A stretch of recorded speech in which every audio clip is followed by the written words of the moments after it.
The best of downtown from 7 to 8 a.m. on Sports Radio 92.9 The Ticket and 929theticket.com. This is the best of downtown. Hey there, hi there, ho there. Good morning. It's Sunday, the 5th day of October. And the best of downtown is what you've tuned into here. Rich Kimball, Brian Stackpole, 92.9 The Ticket, 929theticket.com. So glad to be with you for the next hour, looking back at some of our best conversations of the week. Of course, we'll get you ready for the Patriots game tonight against the Cincinnati Bengals. We'll look at it from a couple of perspectives. Our friend Nick Coit, ABC 6 in Providence, the voice of the Bengals, Dan Hoard, will join us as well.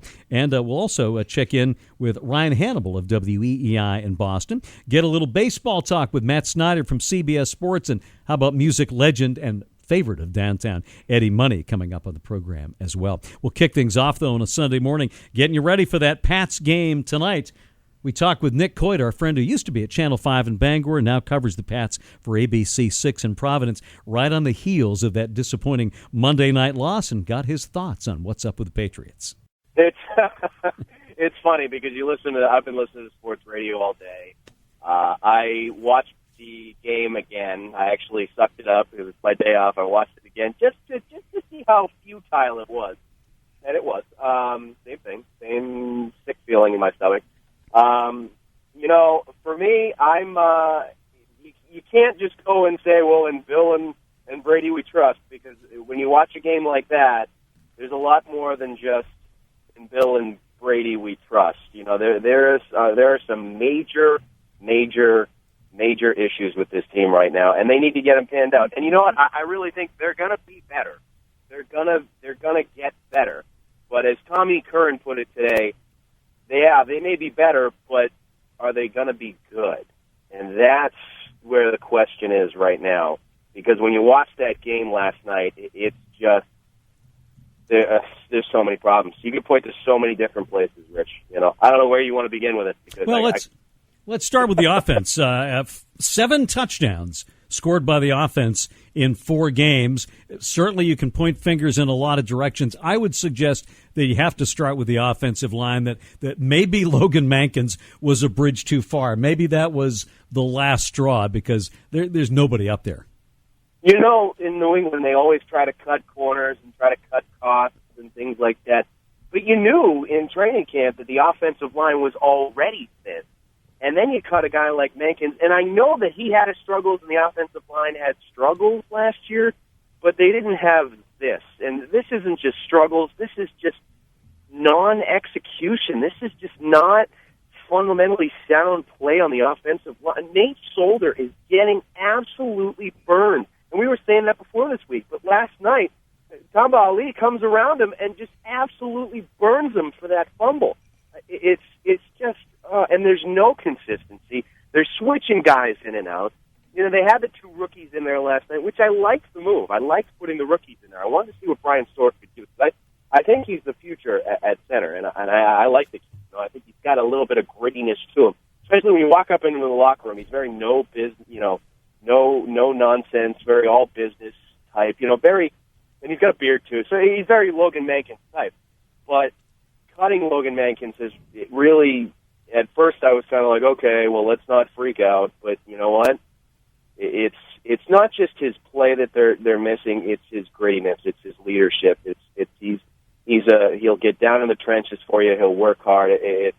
That's a mentality that he brought to the locker room, and I think it's really, really hurting them right now. So yeah, the offensive line's the first place you point to. And I know you said the name Garoppolo a few minutes ago, and that points to the quarterback. And Tom Brady, listen, Tom Brady has not been good. He's not been good. He has not been a good quarterback for the Patriots the first 4 weeks of the season. Is it? Is this it? Is it Jimmy G time? No, it's not. Not yet. It's people need to not jump off a bridge. It's people are freaking out about it. And we'd be saying this last year if this was happening and Ryan Mallett was on the bench. Probably not. And yes, Jimmy G looked good when he came in, threw a touchdown pass, but they were down 41-7. You really think the Kansas City Chiefs defense was really going hard at him, 41-7 in the fourth quarter? Probably not. And not to say that I don't like the kid, because I like Jimmy Garoppolo. I really do believe he has a future. If not the future quarterback of the Patriots, I think he has a future in the NFL. There's something intangible there that you can kind of just see it from the kid. Nick, the troubles. But is it time? No. The troubles with offense, then, is it mostly personnel related, or is it just some pretty bad play calling from Josh McDaniels? I think McDaniels has some issues with play calling. We always like to point to that, but right now, Rich, it's the personnel. Maybe, and it really does stem from the offensive line, because when the offensive line doesn't play well, Tom Brady gets happy feet. He rushes throws. And then it doesn't give time for guys to get upfield when they're running. I mean, Shane Vereen's trying to do things, and half of it last night while I was watching Vereen, and the issue with him, I think, last night was the fact that he's trying to get too cute with his feet and not, try to get upfield and get a few extra yards. He's just trying to get around defenders. It's just not. That wasn't really good, but he's not getting great run blocking, and the receivers aren't getting time to get open. I mean, it all stems from that issue, I believe. So that's the biggest issue. But everybody's got issues on this offensive side of the ball right now, and I think it bleeds into the defense, because I think they do have a lot of talent on defense. But when your offense goes 3 and out and keeps going 3 and out, and your defense has to stay on the field and they have a short field, what are they supposed to do? What are they supposed to do? Yeah, and I do think the defense will get better. I thought last night was a little bit fluky, and obviously some of those points came courtesy of the Patriots' offense. So I guess I would be a bit more optimistic about the Pats' defense down the stretch. Absolutely. And I think my biggest issue with the defense, is the way that they're lining up and playing defense. For so long it's been bend but don't break with the New England Patriots. And I'm watching the game again today, Rich, and I'm looking at Darrelle Revis. This is the first time I was like, I'm going to focus in and watch Darrelle Revis and watch what they're doing with him. And this is a guy that when you talk about Revis Island, the whole concept of this guy is that Revis Island is, okay, you put him on the team's best receiver, he lines up man-to-man, he disrupts his route right off the line, and he doesn't get open. But instead, with the Patriots and their system, Darrelle Revis is stepping back, he's playing zone, and he's allowing Dwayne Bowe to get speed upfield, turn around, make a catch right in front of his face, and it's making Darrelle Revis look like he's a terrible quarterback. And has Darrelle Revis been great? No, but I don't think he's been that bad, and I don't think they're really using him right, because this is a guy that you got to get him up at the line, get more aggressive, and he alluded to this in the locker room at the end of last week. He had a hint of, I think we need to be more aggressive on defense. And I think that's something that they need to look at with this defense, because, I think last night it was fluky because I think they just got outgunned and outmanned by that Kansas City offense and the offensive line. They got pushed around last night. But if you look at it, I think the Patriots got to be smarter with the way that they run their defense. All right, Nick, before we let you go, because you're an inside guy now, what really happened to Rondo? Oh, I don't know, man. It's I was at media day yesterday, Rich, and he had the sling, he had the cast, and he looked at the media, and he faced the music, and he said this is what happened, and told us a detailed story. But he just had that little, crap-eating grin on his face, like something else went wrong. I don't know. It was a little sketchy. Boston sports these days, man, it's just. Somebody said it on Twitter last night, Rich. I felt like I was back in the 80s, with uses going on with some of the teams. The Patriots suck, and Hulk Hogan is on WWE programming on the same day.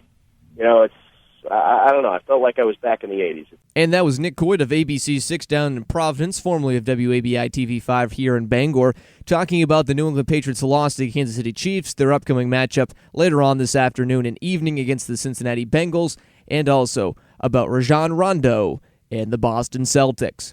You're listening to the Best of Downtown program here on the 5th day of October 2014. Again, very happy to have you alongside us for this early morning edition of the program. We'll talk a lot more football coming up, including after the break, as we'll talk to the play-by-play voice of the Cincinnati Bengals, Dan Hoard, as he'll give us the little tail of the tape on the next opponent for the New England Patriots in the matchup coming up later on this afternoon. We'll talk with Dan after the break here on Sports Radio 92.9 The Ticket and the best of downtown.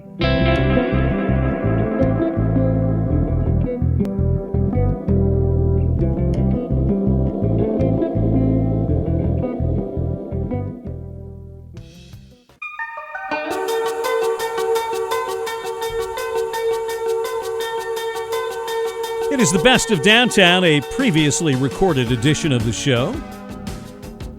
On your Sunday morning, Rich Kimball, Brian Stackpole here. You know you can follow the show on Twitter at Downtown Rich K. We're on Facebook too, Downtown with Rich Kimball.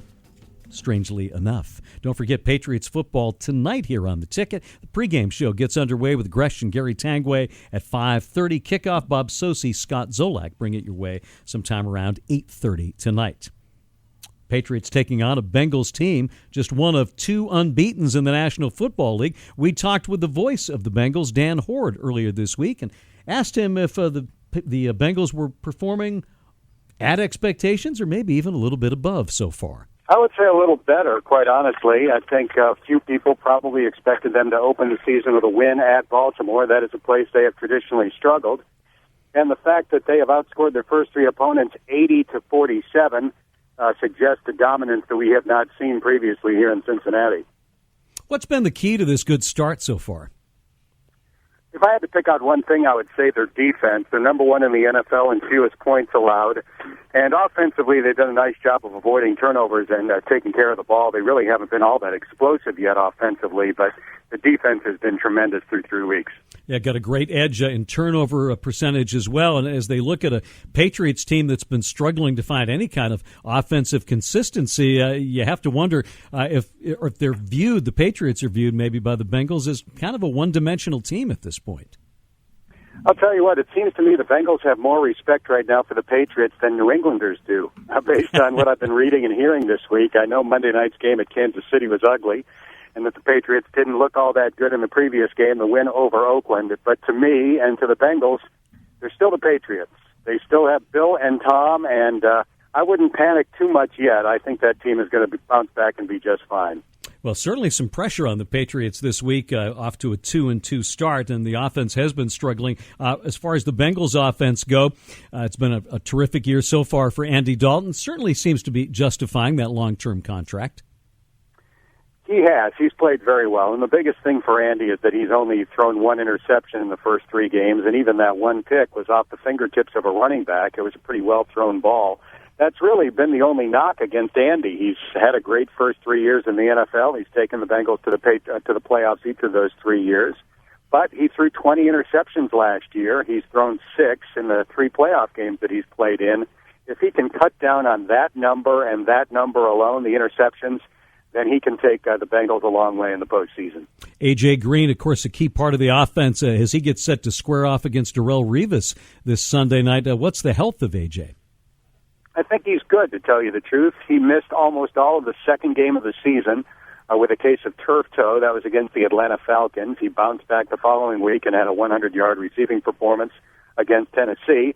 And since then, he'll essentially have 2 weeks to recover before Sunday night's game against New England. So I think he will be very close to 100%, and that should be a tremendous matchup between two of the very best at their positions.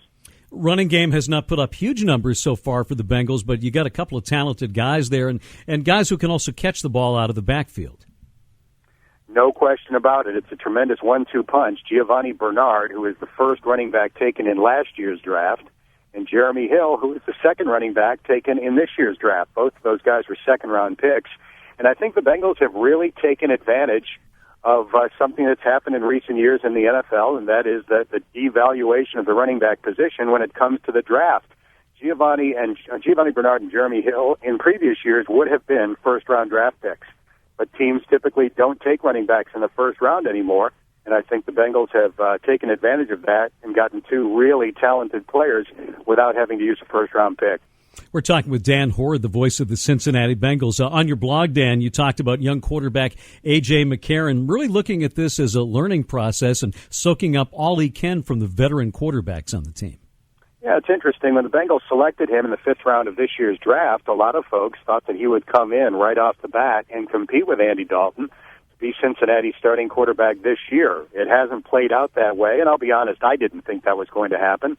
But A.J. McCarron arrived in Cincinnati with a bum shoulder. It's from 3 years of wear and tear as the starting quarterback at Alabama in the SEC, taking a lot of shots, and he still has not been able to practice for the Bengals yet. I'm not sure if that will happen this year or not, or if he will spend the entire year essentially rebuilding the strength in his shoulder. He says it's back to full strength.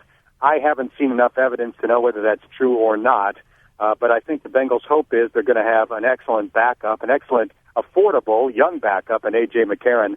Looking forward to next year. Sometimes owners in the National Football League don't give coaches much of an opportunity. The team showed some patience with Marvin Lewis, and that certainly paid off. What is it about Marvin Lewis that's enabled him to be successful? Well, partly it's Marvin Lewis, and partly it's the owner, his boss, Mike Brown. Mike is the son of Paul Brown, the legendary Cleveland Browns head coach, the guy the Browns were named for. And I think when Paul Brown was canned by Art Modell many years ago, despite winning numerous championships in Cleveland, it left an enduring mark on Mike Brown that coaches are often unfairly fired. So he has stuck with Marvin Lewis through some tough times. And the thing that Marvin has done, which maybe isn't recognized nationally, is that he has basically changed the Bengals from being the laughingstock of the NFL before he arrived to a team that is at least consistently good. They have not been able to get over the hump yet and win in the postseason, but at least they are going year after year. They've been to the playoffs each of the last 3 years, 4 out of the last 5. They won the division by 3 games last year, and that's a division that includes Baltimore and Pittsburgh. So Marvin's still looking for that first postseason win, but aside from that, he's done an excellent job in Cincinnati. Bengals trying to go 4-0 this Sunday night. Dan, what are a couple of keys to success for the Bengals if they're able to get this win over the Patriots? Well, it's hard for me to say exactly what the Patriots are going to do, but based on what I saw on Monday night, I would anticipate that New England's going to try to run the football. I think with the state of their offensive line and the way the Bengals have played in their first 3 games, the best way for the Patriots to win on Sunday night is to do what Bill Belichick did as a defensive coordinator in the Super Bowl for the Giants against the explosive Buffalo Bills, and that is run the ball, take time off the clock, and allow Cincinnati to have as few offensive possessions as possible. So from a Bengals perspective, first and foremost, I think they're going to have to stop the run on Sunday night, and then they've got to do what they've done through the first 3 games, and that is protect the football. They've followed the Bill Belichick formula so far this year. They've been smart. They haven't made a lot of penalties. They've got an excellent turnover ratio, and if they can keep that up this year, I think they're going to be a team to be reckoned with in January and hopefully even February. And that was the play-by-play voice of the Cincinnati Bengals, Dan Hoard, joining us from last Thursday on Downtown with Rich Kimball. Of course, you can hear the whole game right here on Sports Radio 92.9 The Ticket, starting at 5:30 with the pregame show with our friends Andy Gresh and Gary Tangway. Then the call of the game with Bob Sosi and Scott Zolak, and then another 3 hours with our friends Gresh and Tangway, as they will keep you up all night talking about the New England Patriots and hopefully what is going to be another Patriots victory, because I don't think Patriots nations and fans of this New England squad can deal with another blowout loss on primetime television. Take another break here on the Best of Downtown. When we come back after this break, we'll get away from football for a little bit and talk a little entertainment. We'll be joined by our good friend, Eddie Money. The Money Man joins us after the break here as you're listening to the Best of Downtown here on Sports Radio 92.9 The Ticket.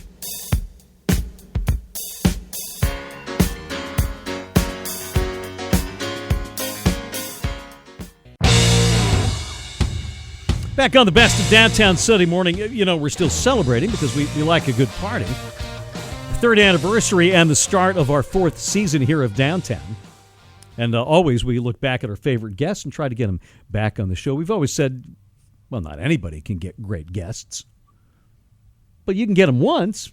But to get them back on the show, that's the real key for us, is when we get good, nationally known people who come back to the show time and time again. Oh, like John O'Hurley. He's been on the show multiple times and always enjoys it every single time he's on the show. Well, one of our absolute favorites through the years has been rock and roll legend Eddie Money, and he's not coming this way on a tour, doesn't have a new album, but well, we just wanted to catch up with Eddie this week. We did so from his home in California on Thursday afternoon. Thank you so much. Great to have you on the show. Continued success.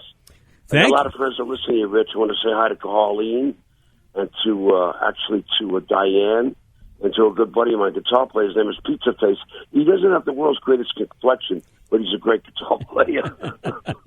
Eddie, you were keeping so busy. This weekend you'll be in Akron and then Jamaica, New York. Next weekend down in Florida for shows. The life of a musician, you just keep working until it's over, right? There's no retirement for rock and rollers. Well, you know what? We got a lot of great songs. We had like 14 songs in the top 100. We had Baby Hold On and 2 tickets. Take Me Home Tonight, Want to Go Back, Shakin'. And we got so many great fans out there. And due to the power of the Internet, we've been picking up a lot of young fans out there. When I have kids get on stage that are like 6, 7 years old, and they know the words to Think I'm in Love, it's amazing. And, of course, we got a lot of college kids out there. I got to thank the big guy upstairs because the career's been going great. And Lady Gaga gave me a nice shout-out in Rolling Stone. And my daughter comes out and works with me. And, oh, by the way, my son, Des Money, he's really an amazing. I hate to sound like Joe Jackson, but he's really he's an entertaining artist. And you can get a hold of him by DesMoneyMusic.com. I thought I'd bring that up, Rich. Absolutely. Well, your daughter is out on tour with you as well. Jessie sings with you. What's that experience like to have her on the road with you?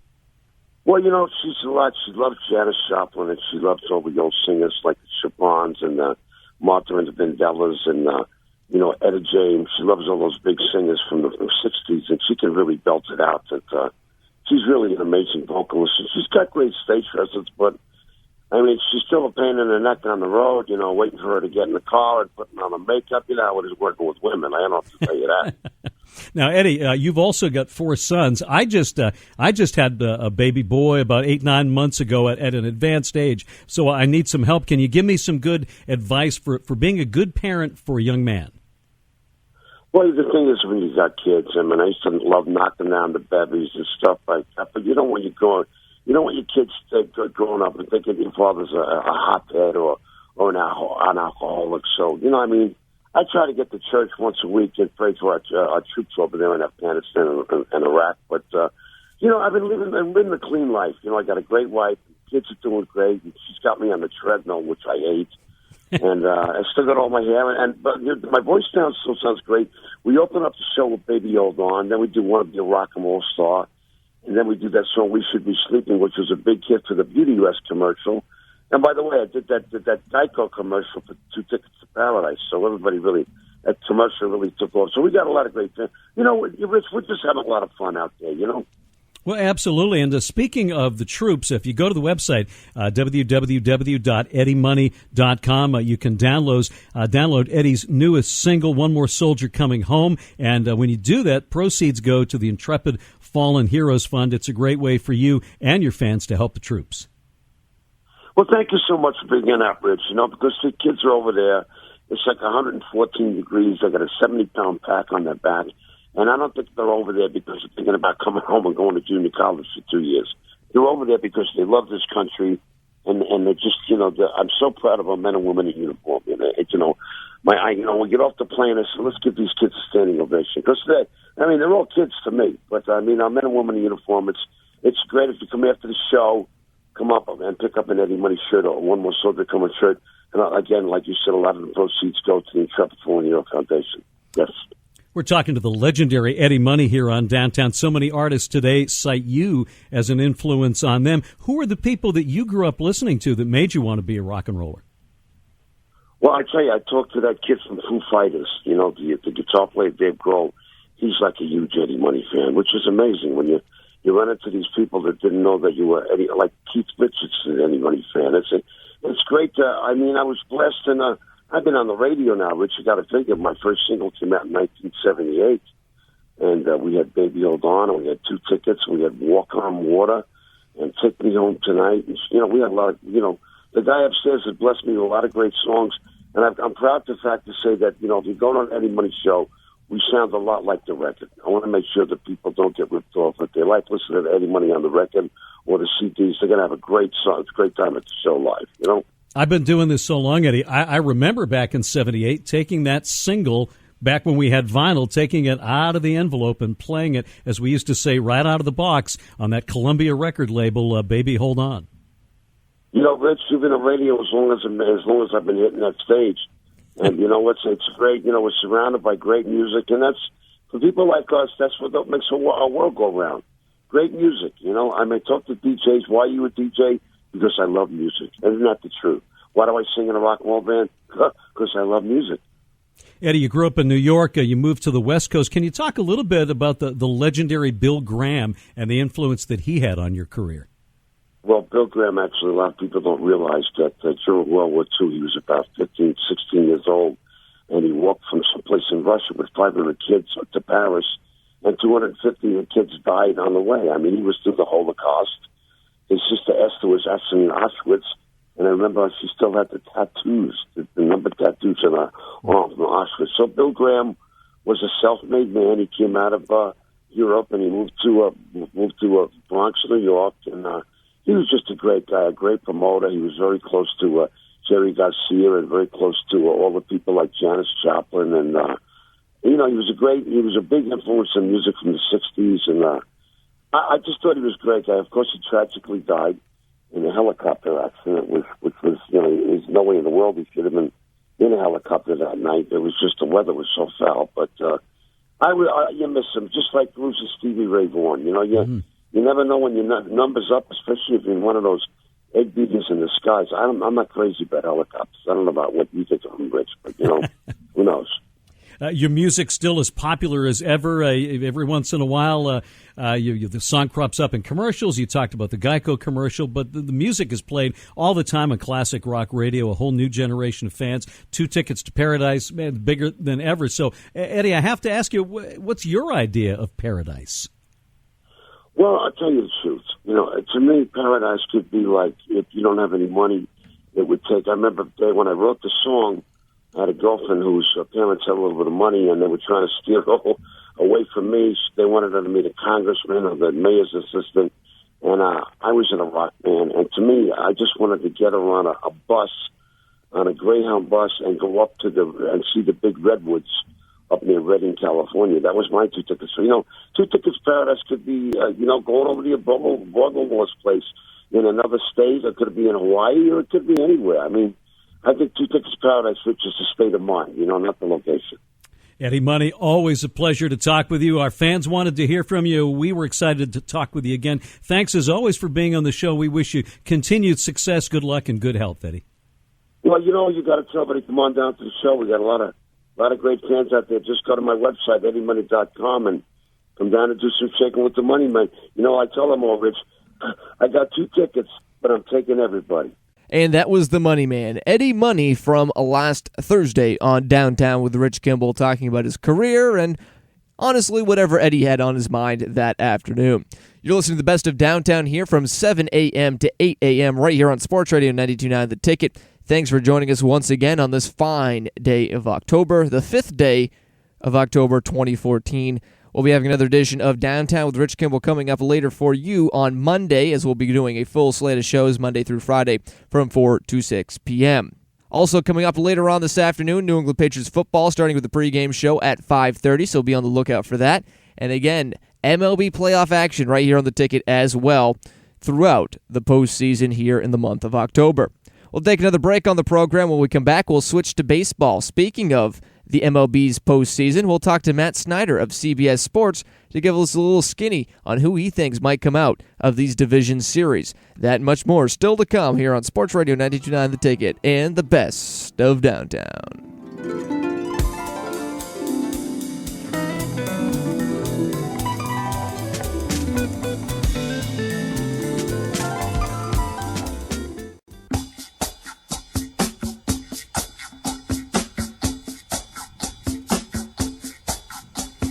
It's the Best of Downtown, a previously recorded edition of the show on your Sunday morning. Sports Radio 92.9 The Ticket, 929theticket.com. Major League Baseball playoffs in high gear. And, of course, Downtown, always the place to go for expert opinion and analysis. This week we chatted with a number of people, including CBS Sports' Matt Snyder. And we asked Matt, among other things, about who he likes to win the American League Championship. It's the Angels. I like the Orioles a lot, too. I wouldn't be surprised if the Tigers get hot behind their starting pitching. But the Angels have been the best team all season for a reason. They have so much offensive firepower. And once they figured out the back end of their bullpen, they throw Grilly back there. Joe Smith's been excellent, and he's still underrated. And they traded for Houston Street. Now, all of a sudden, one of their biggest issues is completely fixed. Starting pitching, they aren't great, but Jared Weaver, C.J. Wilson, Matt Shoemaker, that's good enough when you consider how good their offense is and how good their bullpen is. That's enough to get them through. So I'd say Angels in the AL, but the Orioles wouldn't surprise me either, and the Tigers are, they're still right there. National League tomorrow night, their one-game wild card matchup at Pittsburgh. The Pirates back in the playoffs this year, and the Giants, well, it's that every other year thing. Can they make the magic happen again in this even-numbered year? They could. Either one of these teams. I think somebody earlier today asked me which wild card team has the best chance to make a deep postseason run. I right away said I would throw the AL teams out. I don't trust the Royals or A's at all against the Angels. In the NL, I definitely think the Nationals will beat whoever wins that game, but I wouldn't be surprised if the Giants went on a run. These Pirates, I like these Pirates. I think that they're going to come out and beat Madison Bumgarner, and I think they're going to give the Nationals all they can handle in the LDS round. They're dangerous right now. Well, you've got so many terrific potential pitching matchups, too, in those National League series. When you look at the year that Kershaw's had, Wainwright has been phenomenal. But usually when we expect those pitching matchups, it turns out to be a big offensive series. So how do you see the two series going, depending on who wins that wild card? Yeah, you're talking on the NL side? Yeah.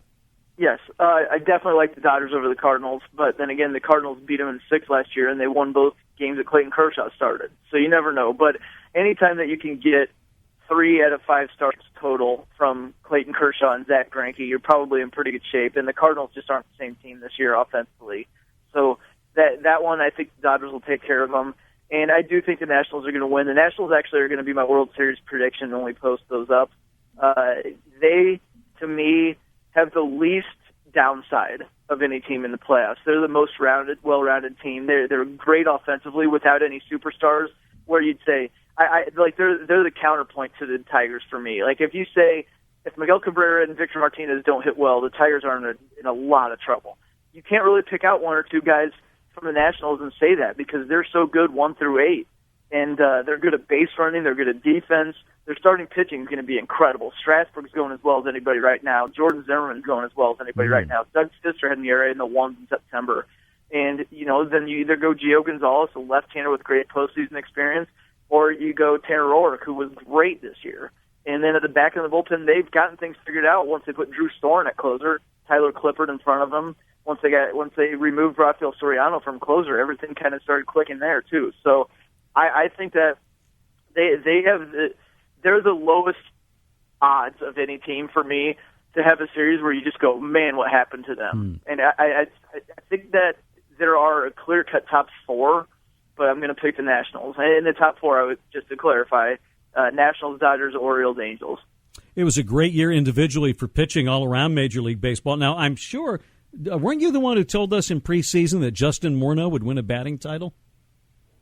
I don't think so. But I'll take it. Yes, it was me.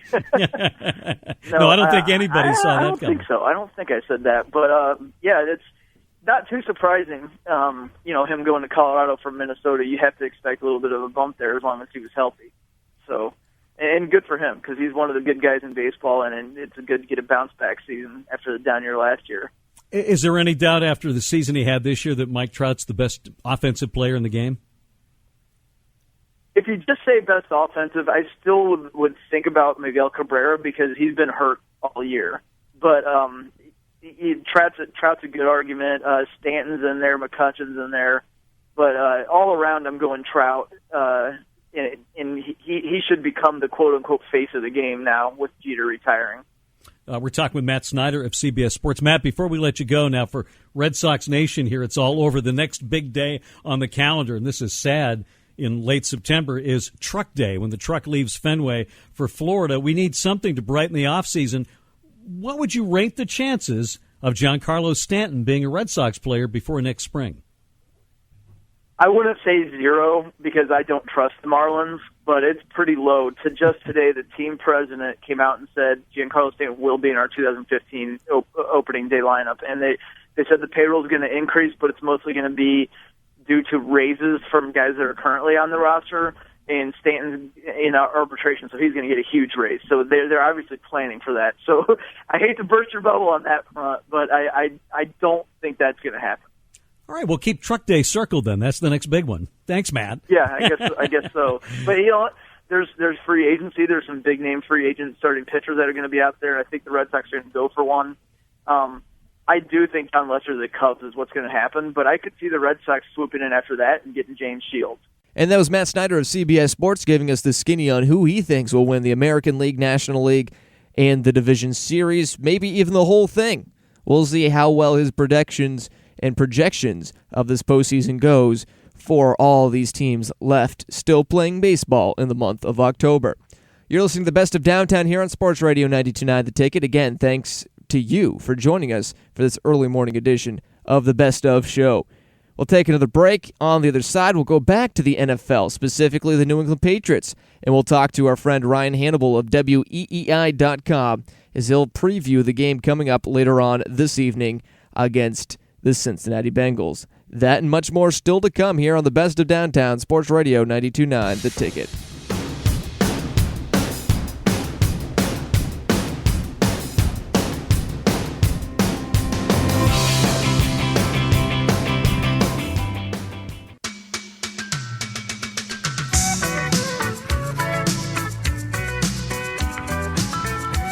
Here on Downtown, your place to be for a Vegemite sandwich for your breakfast. Colin Hay, Men at Work. Sunday morning, previously recorded edition of the show. Stack and I at this hour, frankly, we're both home sleeping and not eating a Vegemite sandwich. No, I'm definitely sleeping. I might have just have gone to bed. I may be up, but I'm not eating Vegemite. I know that. Yeah, Stuff's no, nasty. Hate that You stuff. ever had that? No, I don't plan on it. It doesn't sound bad. delicious It's not, or anything. not nice at all. Nope. But very big. Very big down under, obviously. It is Sunday morning, the Best of Show. Don't forget, Patriots football coming up, 5:30 with the pregame show tonight here on Sports Radio, 92.9 The Ticket. Safe to say, Stack, that Boston radio this week in full-on panic mode after that Patriots Monday night loss. What, Boston radio It's hard to overreacting believe, to yeah. things? No, never happens. We tried to get a feel for things by checking in with folks down there, including our friend Ryan Hannable of WEEI in Boston, and we asked him if they were keeping the sharp implements away from all Bostonians after the Monday night game. We'll certainly see. Pretty down there yesterday. I was down there today, but I heard it was a little more upbeat. But yeah, Monday night was something else. I don't think we've ever seen a game like that in the Belichick and Brady era. Maybe back when they lost 31-0 to Buffalo in the season opener, but on a national stage, that was almost as bad as they can get as a Patriots fan. Well, so many questions about this team, but I don't think that folks felt we'd have to worry that much about the Patriots offense. And now they go in against a Cincinnati team that boasts a pretty strong defense so far. Who's got the most pressure this week? Is it Tom Brady? Is it the offensive line? Or is it Coach Bill? I would say it's a combination of the offensive line and Tom Brady, because, if the offensive line protects Tom Brady, then Tom Brady is going to be fine. I think we've seen so far this season that Tom doesn't really trust the guys that he has up front. I thought actually the protection Monday night really wasn't that bad compared to the other 3 games this season, but in Tom's mind, he didn't have as much time as he really did. So he forced some of the throws, and like the 2 interceptions that he actually had a lot of time in the pocket, but he didn't realize that and made poor decisions with his throws.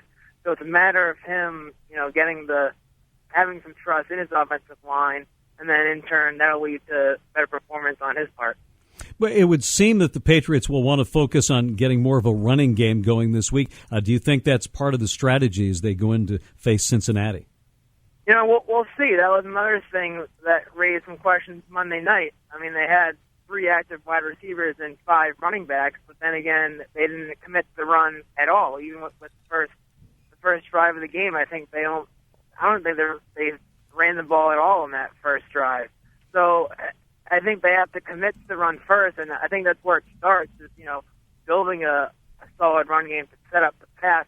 Then again, you have a hard time running the ball with a poor offensive line. So everything comes back to the offensive line. But I think if they can get a solid running game, that'll open up the offense for Brady and the receivers.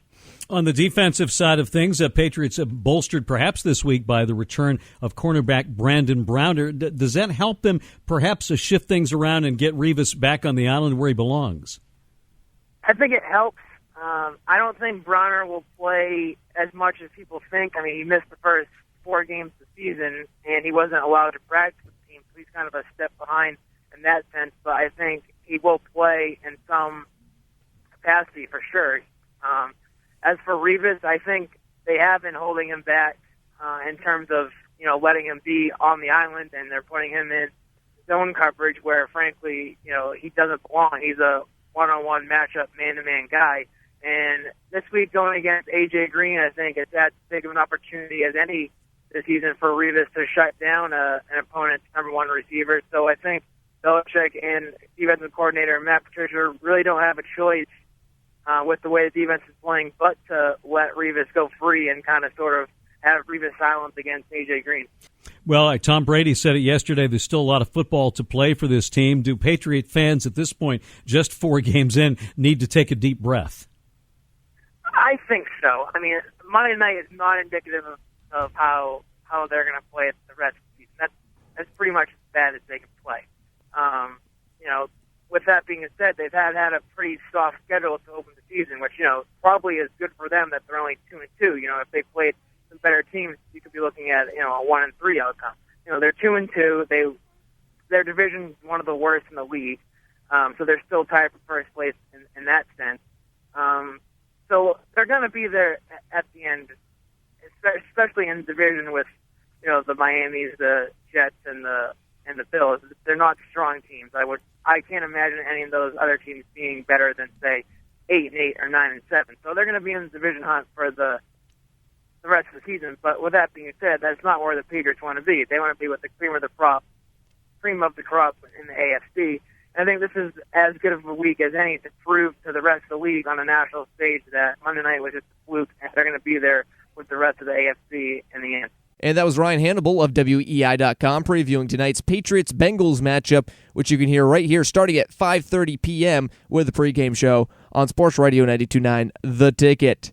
We'll take our final break of this Best of Downtown show, and on the other side, we'll preview what's to come later on the airwaves of 92.9 FM, and also preview what's to come for the next edition of Downtown, which will debut Monday afternoon tomorrow at 4 to 6 p.m. That and much more is still to come here on Sports Radio 92.9 The Ticket.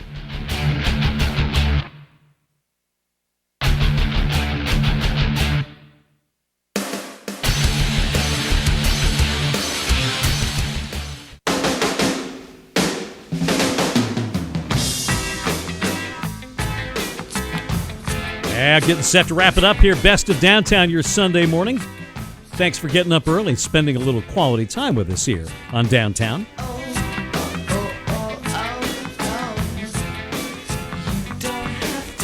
Thanks to everybody on the program today as well. Our friend Nick Coit from ABC 6 in Providence, the voice of the Cincinnati Bengals, Dan Hoard, Matt Snyder of CBS Sports, Ryan Hannable of WEEI in Boston, and, of course, the great Eddie Money for visiting with us once again here on the program. Patriots tonight, the pregame, Gresh and Tagway get you started at 5:30 this evening as they take on the Bengals. Tomorrow morning, Dale and Clem will do it the way they do it, 6 a.m. on the morning pitch. We're live, mostly 4 o'clock tomorrow afternoon with downtown Maine football coach Jack Cosgrove, Alan Adams of the Maine Edge. We'll talk Patriots, of course, Major League Baseball playoffs, and a little downtown trivia, giving you a chance to win one of our 3rd anniversary T-shirts. Enjoy the rest of your weekend and the game tonight. We'll see you tomorrow afternoon at 4 right here on Downtown. You can always go downtown when you've got worries. All the noise and the hurry seems to help, I know.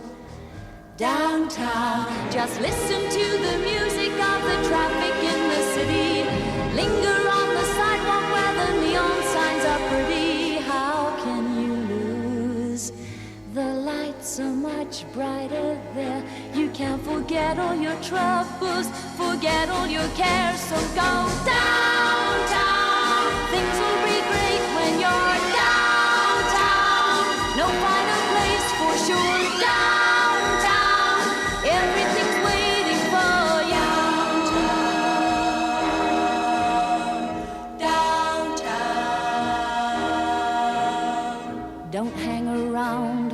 your problems surround you, there are movies